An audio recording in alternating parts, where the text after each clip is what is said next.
Okay, so I'm going to do this other case that I don't know if many of you have actually heard of. Her name is Eugenie. And this story I watched unfold on a series that I don't know how many of you actually watched it, but I'm going to get into this because it is quite a debacle. And this story, when I first heard it, this was years ago when I first heard about this. Yet, this is one of those cases that kind of stick with you. Um, Eugenie Boisfontaine was a Louisiana State University graduate, and she was a victim of an unsolved murder case. Now, it was said that she lost her life because of a devastating trauma to her head. Um, but while she died, nobody has figured out who's done it, where she was actually killed. Now, when she went missing, she went missing in a time where there wasn't easy access to a lot of different things that there are now. Now, most people would agree that this is wickedness, period, once I get into the story. And there had to be no humanity in this person. Now, Eugenie went missing sometime in 97. And at the time of her disappearance, because of who she was known to have had money. She was known to be very beautiful, very smart, very, well known.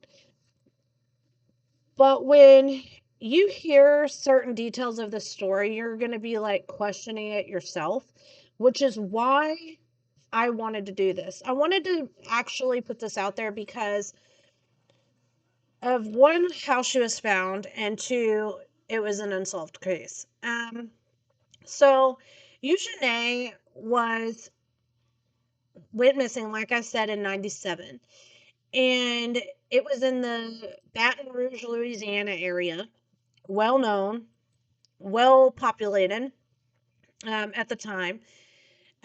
She had just divorced her ex husband when this all came about. Nobody found Eugenie's body, though, until 3 months later, and they found it in the Louisiana Bayou. Now, of course, at this time, Louisiana, they have gators, they have a lot of animals, they have a lot of heat. And so nobody knows exactly when Eugenie's body was put in this bayou. Now, they did an autopsy and did find out that she had had blunt force trauma to her head, which is what substantially killed her. They had a lot of prime suspects at this time, but nobody could ever really, I guess, get out there and figure out um, who done it, why they would do something like this to her, and actually where she was actually taking from. Now, she was last seen alive at a bar that was well known at the time, but it was like a hole in the wall bar. And normally you wouldn't think that somebody like her or her background would be hanging out at this kind of place. But from what other people said about her was that she was very friendly and she was just very laid back and easygoing. And so it wasn't out of character for her to be at this place. Now, throughout the investigation, they did end up finding a lot of Eugenie's personal stuff, her cards, and they were thrown out by the bayou, but in a different area. And so the police at the time suspected that that's where she was actually taken from, but it was never fully known if that is the correct thing. Now, they had suspects, and one was this mysterious number of a guy named Robert on her phone. And nobody could pinpoint at the time who this Robert guy was. Well, then eventually they talked to somebody that actually had knew Eugene, and they finally pinpointed who Robert was, which was their boss. Um, and that's the only Robert that anybody has known. Now, and they couldn't find another Robert anywhere else in this case. Now, they also tried at one point to get DNA evidence from her ex husband, but he was very uncooperative, they said, and he refused to give DNA. He refused to help in any way. So it was like he was trying to distance himself from this case. Now, eventually, they followed him around long enough to find, like, get DNA, discarded DNA. And I guess they ended up eventually ruling him out as well as a suspect. Now, I don't know actually how much DNA was actually found on her body due to the fact that, one, how long her body was in this bayou, and two, if any of it was like contaminated or destroyed or whatever. Now, they did go on to talk to a lot of different people. People that knew her or knew of her, people that had last seen her, or anybody that could have possibly left when she had left. Like, they went into so much detail in this case that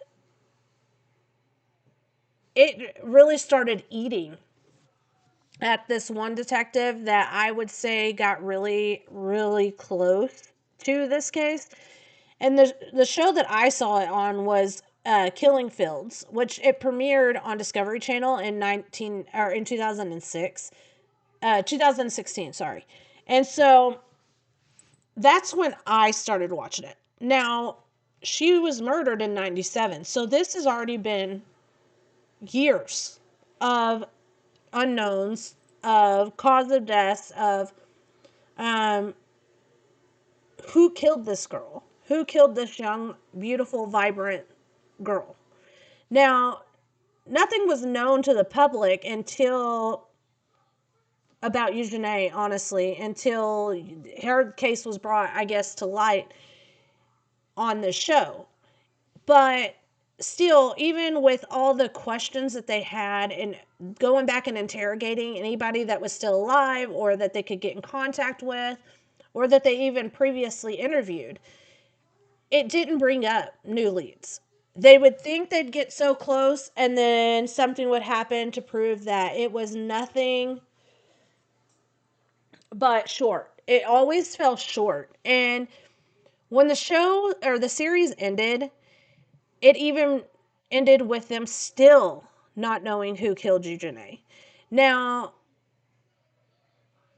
this information it's hard to come by, especially when she was 34 at the time of her death, and she did come from a wealthy family. So there could have been a plethora of different reasons that somebody would want to kill her. Could it have been drug use? Could it have been that she got herself into something that she shouldn't have? Could she have owed money to somebody? Could she have been at the wrong place, wrong time? Could somebody have wanted something from her and she refused and they followed her and they killed her? I mean, there are things, oh my goodness, my allergies are driving me nuts today, sorry. So there are a ton of different things that come into play and to come into question. Now, reports always came in of people swearing that this is where she was last seen, that this was what was last known, that things were always where they should have been, or things were out of this or that, like some, but the leads that they had collected through all these years would always turn up, like I said, to nothing. And so this detective that's been working on her case tried to solve it before he retired. And he did pass it on to somebody else. But of skin, even new blood, they couldn't find any more evidence. And it ate and ate and ate basically at this detective. And that's why they still were trying to find any significant information, um, or any kind of reports to go back through to see if they missed anything. Because, like the smallest little thing that could be missed on cases like this could end up